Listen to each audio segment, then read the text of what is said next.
The armed forces of Ukraine captured important documentation in the Kursk region. Success of the armed forces of Ukraine in Andriivka. Trump made a deal. Bah. He will be taken down. The deal enthusiast got so carried away that he now faces impeachment. Trump crashed. The oil market, not much time left. Prices for Russian oil are plummeting. The alliance between Putin and Kadyrov has cracked. Shock. Kadyrov decided to flee. Europe has awakened. A resolution is being prepared to hold Putin accountable. A new hotspot of international conflict. Iran has put its troops on high alert. Watch about this and more in the new episode of Hotspot. The armed forces of Ukraine captured important documentation in the Kursk region. Success of the armed forces of Ukraine in Andriivka. A bunch of occupiers have been eliminated. Watch exclusive footage of the battle in this episode. Zelensky confirmed the occupation of the Belgorod region. Alaudinov is in a frenzy. Watch all the details in the report. The armed forces of Ukraine set a trap for the Russians near Andriivka in Donbass and eliminated about 100 occupiers. This was reported by Lieutenant General Serhiy Nayev. This video shows footage of successful strikes by GUR warriors on enemy drones in the skies over the Zaporizhia and Donetsk regions, particularly in the Pokrovsk direction. The warriors of the 4th Regiment of the Special Operations Forces of the Armed Forces of Ukraine cleared part of a settlement in the Kursk region, captured enemy documentation, and added another prisoner to the exchange fund. And those whom the armed forces of Ukraine did not eliminate are being finished off by their own. In a conversation intercepted by Ukrainian intelligence, a nervous commander of the occupying army orders to shoot to kill at an adjacent Russian unit. They shot the 55th.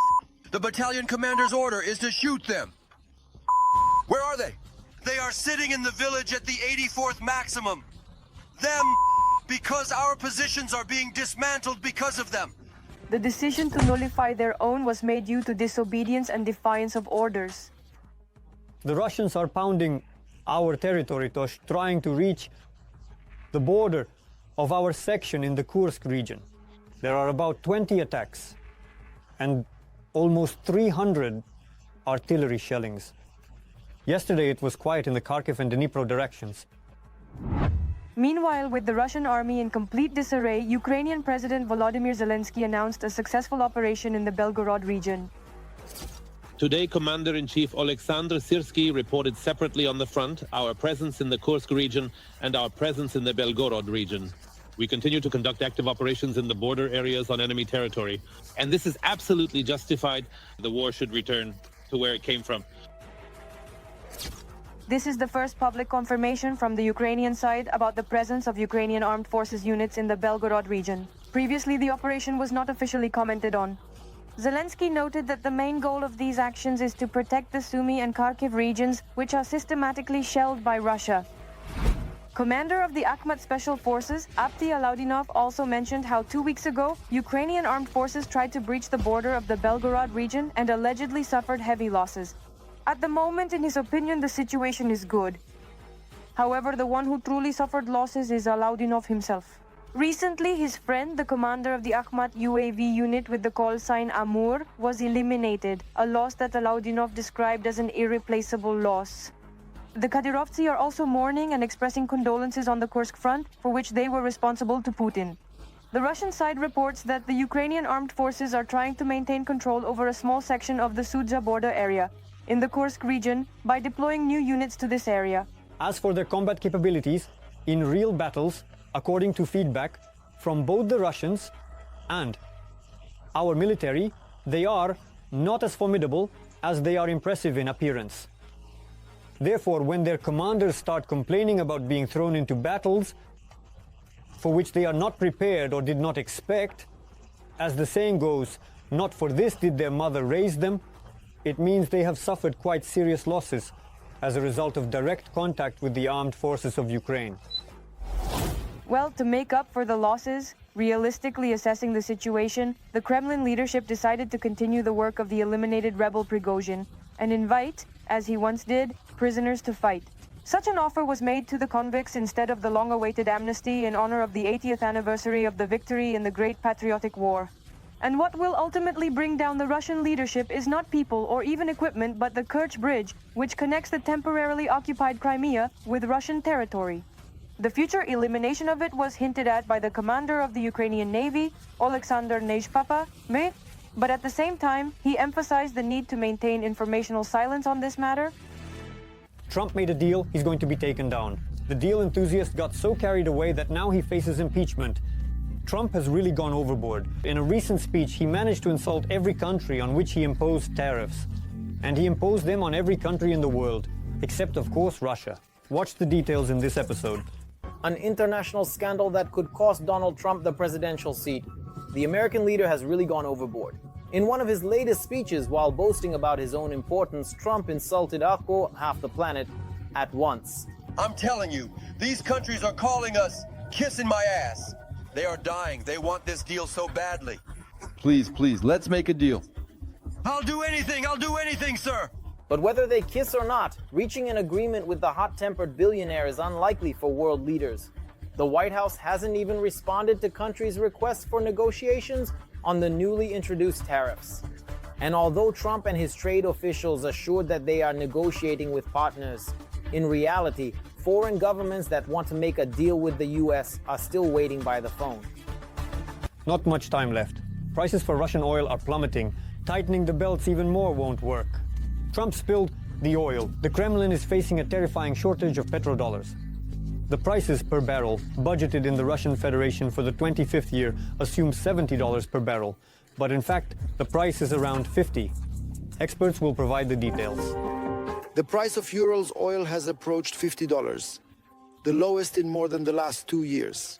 Urals is a key DOTS export grade of oil for Russia.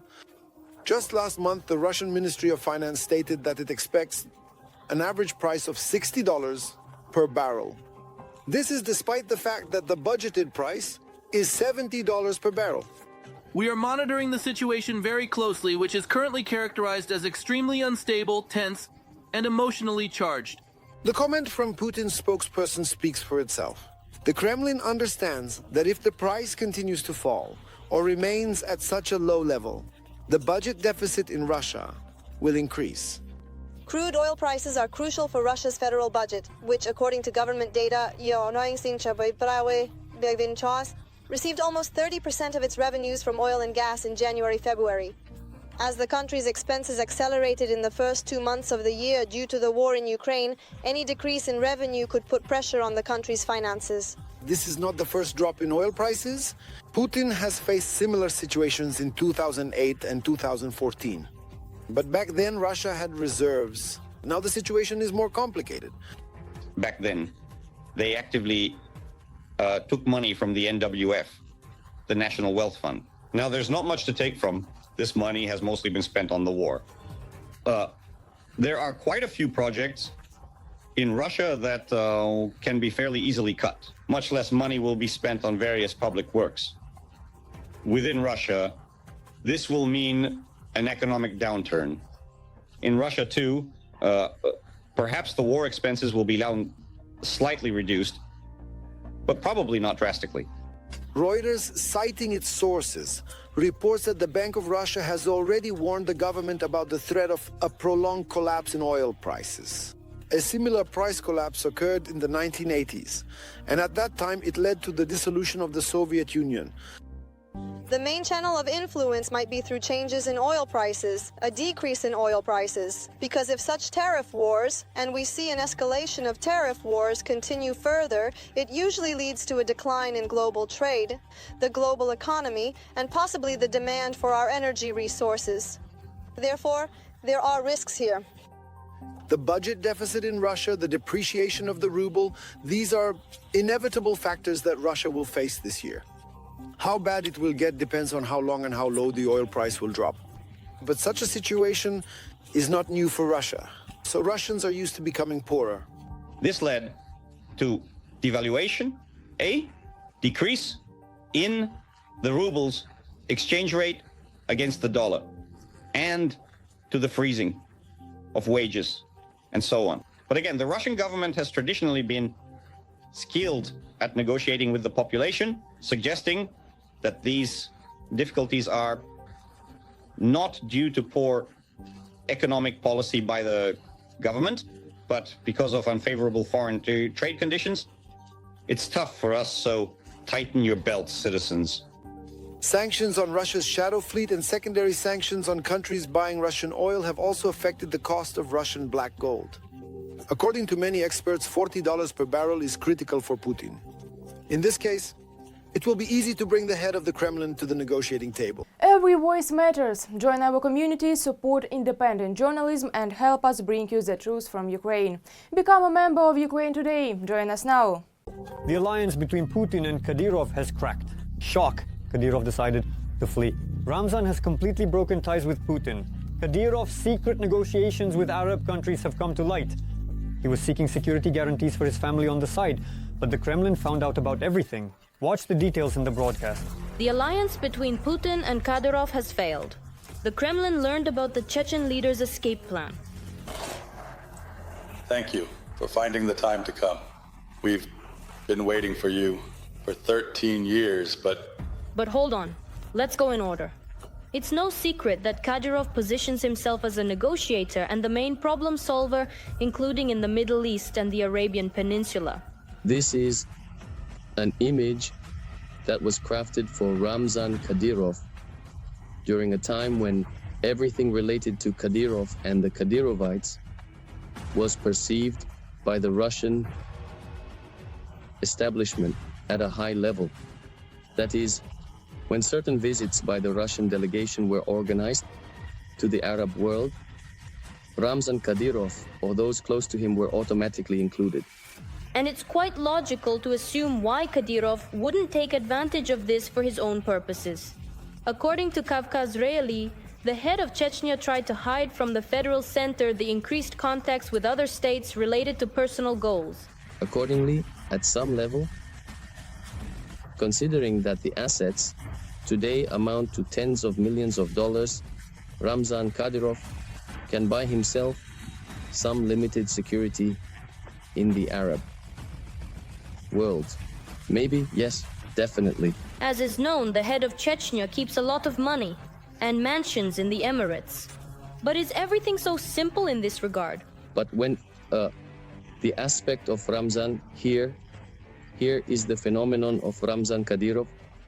In a political sense, I believe that the Arab world will completely give up Ramzan Kadyrov and everything related to him, because business and politics in the Arab world are separate. So can Kadyrov go against his master Putin and have discussions behind his back? This is the kind of game his father wanted to play, being loyal and so on, but nevertheless, he tried to play his own game. We all know what happened to his father.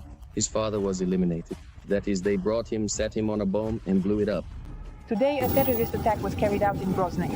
At 10:35 Moscow time, an explosion occurred at the Dynamo Stadium where a parade was being held in honor of Victory Day. The president of Chechnya, Ahmad Kadyrov, will die. Ramzan Kadyrov knows that such a game, with the special services of the Russian Federation, will not work. Therefore, he does not play this game. Due to the alleged discord with the Kremlin, the Republic was deprived of the 26-year-old daughter of Ramzan Kadyrov, Aishat, as deputy prime minister. But I think this job is more suitable for a strong man. I will work for the benefit of our Republic by engaging in business projects. And I am confident that through this activity, I can bring more benefits than by engaging in politics. She announced her supposedly voluntary resignation in February. Kadyrov's rule from Chechnya is already coming to an end. And now he, forgetting that he stained his hands with blood, Ukrainian blood of his children, is trying to take them away from there, so that at least they can live in prosperity and thrive. While Kadyrov's daughter is losing positions, his son is only gaining them. On the orders of the head of Chechnya, or simply put, Adam's father, the 17-year-old teenager became the curator of the Chechen Ministry of Internal Affairs. What Ramzan Kadyrov is doing now can be called, in a lighter version, a feast during the plague. All the awards, all these statuses that are being given to this teenager today, as soon as Ramzan's era ends, all of this will be completely forgotten. But meanwhile, in the republics of the Russian Federation, things are not so rosy. For example, in Bashkortostan, they have released statistics of those who have died since February 2022. 5,000 people, and these are only those who could be analyzed.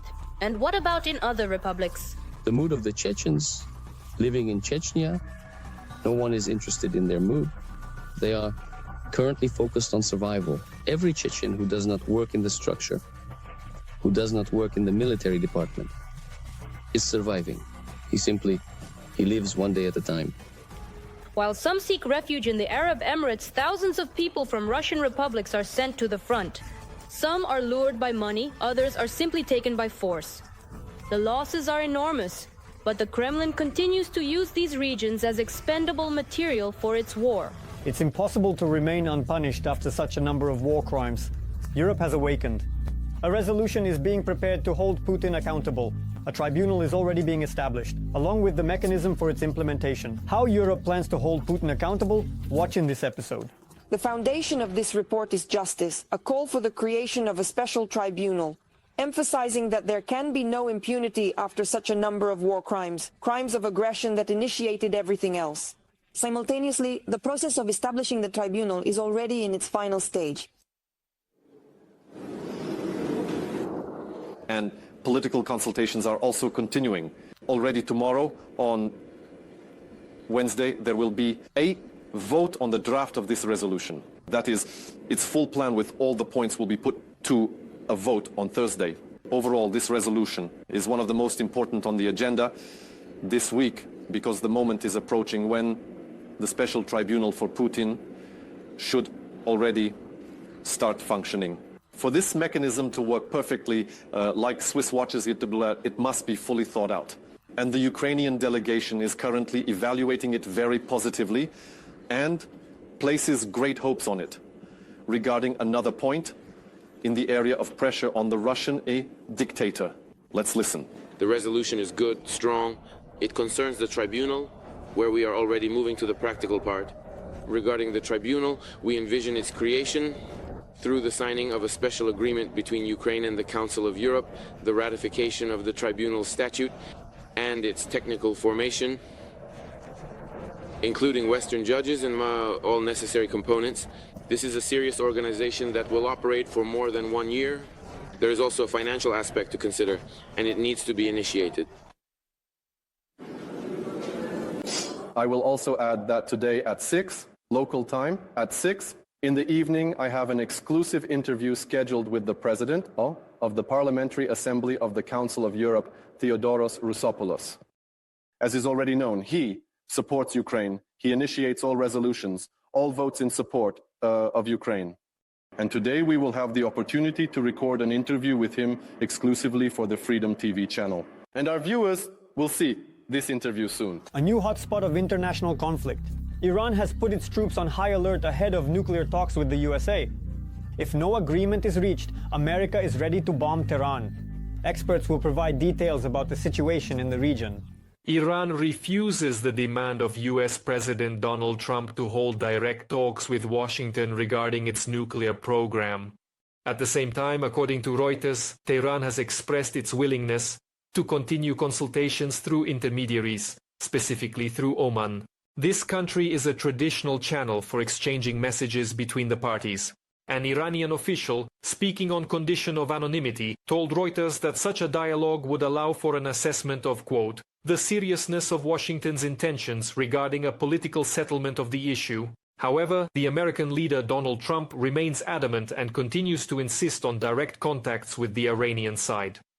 I truly believe that it is better to conduct direct negotiations. I think they proceed faster, and you understand the other side much better than if you were going through intermediaries. They would like to use intermediaries, but I don't think that's the case anymore. I think they are concerned. I think they feel vulnerable, and I don't want them to feel that way. And I think they want to be like that. For many years, Iran has been striving to develop nuclear weapons, while claiming that its nuclear program is purely peaceful. However, as stated in IAEA reports, the country has begun accelerated uranium enrichment to a level of 60%. The organization emphasizes that such levels significantly exceed the permissible standards for the peaceful use of nuclear energy. If the Iranian authorities refuse to sign a new nuclear deal with the US, White House head Donald Trump has not ruled out the possibility of airstrikes on the country. Military escalation cannot be ruled out either. However, I don't think the Trump administration is ready to repeat something like the invasion of Iraq. After all, Iran is a completely different country. And in terms of territory and population, it is many times larger than Iraq. I believe there might be some targeted strikes on facilities, including nuclear sites. Sensing the growing threat, Iran's Supreme Leader Ali Khamenei ordered the country's armed forces to be put on high alert, Reuters reports. According to the agency, Tehran also warned several countries in the region that any form of support for a possible US attack would have serious consequences. Iran sent a notification to Iraq, Kuwait, the United Arab Emirates, Qatar, Turkey, and Bahrain stating that any support for a US attack on Iran, including the use of their airspace or territories by American forces during the attack, would be considered an act of hostility. An Iranian official commented to Reuters. Iran's ally Russia insists that US threats to carry out military strikes against the Iranian state are unacceptable and the parties should exercise restraint. According to Reuters, Iran is seeking to gain more support from Moscow.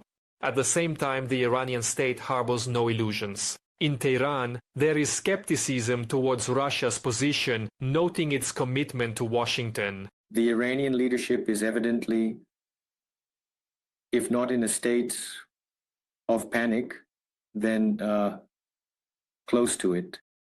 And if there is any further escalation, Tehran's actions will be simply unpredictable, and one should not expect any coherent strategy or well thought out plan. It will just be, you could say, an uncontrollable situation where nerves will be on edge and unexpected shots or attacks could be anticipated. And while Washington is striving to persuade Tehran to sign the nuclear deal, a representative of Iran's foreign ministry announced that from April 7th to 8th, trilateral consultations between Russia, China, and Iran on the Iranian nuclear program will take place in Moscow. A similar meeting at the level of deputy foreign ministers of these countries already took place on March 14th in Beijing. At that time, an agreement was reached to seek some viable and sustainable solutions. That's all for today. Watch other news in the next episode of Hotspot. Also, don't forget to like and comment. See you